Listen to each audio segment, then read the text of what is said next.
യുവതലമുറയുമായി അടുക്കാൻ തീരുമാനിച്ച് ബിജെപിയും കേന്ദ്ര മന്ത്രിസഭയും സർവകലാശാലകൾ സന്ദർശിച്ച് വിദ്യാർത്ഥികളുടെ അഭിപ്രായങ്ങൾ തേടണമെന്ന് പ്രധാനമന്ത്രി മന്ത്രിമാർക്ക് നിർദ്ദേശം നൽകി. പശ്ചിമബംഗാൾ നിയമസഭയിലേക്കുള്ള വിജയവും പ്രാദേശിക തലങ്ങളിൽ ബിജെപി കൈവരിച്ച നേട്ടവും കരുത്താകും എന്ന പ്രതീക്ഷയിലായിരുന്നു നേതാക്കൾ.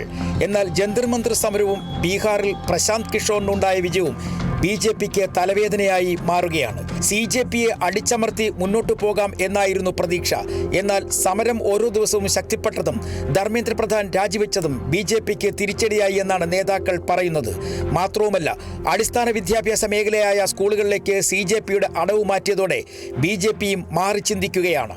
സർവകലാശാലകളിൽ കേന്ദ്രമന്ത്രിമാർ പോയി വിദ്യാർത്ഥികളോട് വിവരങ്ങൾ തിരക്കണം എന്നാണ് പ്രധാനമന്ത്രിയുടെ നിർദ്ദേശം. യുവജനങ്ങളെ കൂടുതൽ അടുപ്പിച്ചില്ല എങ്കിൽ UPയിലും പഞ്ചാബിലുമൊക്കെ വലിയ തിരിച്ചടി നേരിടേണ്ടി വരും എന്നാണ് നേതാക്കൾ തന്നെ സൂചന നൽകുന്നത്.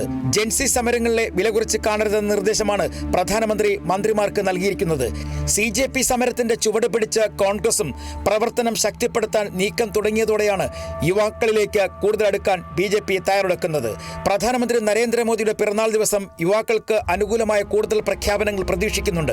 മാത്രവുമല്ല, സർവകലാശാലകൾ സന്ദർശിക്കുന്ന മന്ത്രിമാർ യുവാക്കൾക്ക് പറയാനുള്ളത് കേൾക്കുന്നതിനൊപ്പം തൊഴിൽ സാധ്യതകളെക്കുറിച്ച് ചർച്ച ചെയ്യണമെന്നും പ്രധാനമന്ത്രി നിർദ്ദേശം നൽകിക്കഴിഞ്ഞു. ഉടൻ തെരഞ്ഞെടുപ്പ് എത്തുന്നത് ഉത്തർപ്രദേശിലാണ്.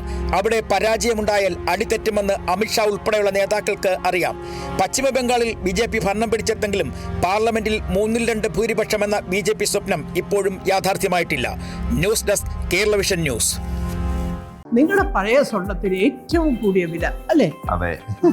22 വർഷത്തെ പാരമ്പര്യമുള്ള 50-ലേറെ ബ്രാഞ്ചുകളുള്ള നിങ്ങളുടെ സ്വന്തം അച്ചയൻസ് ഗോൾഡ്.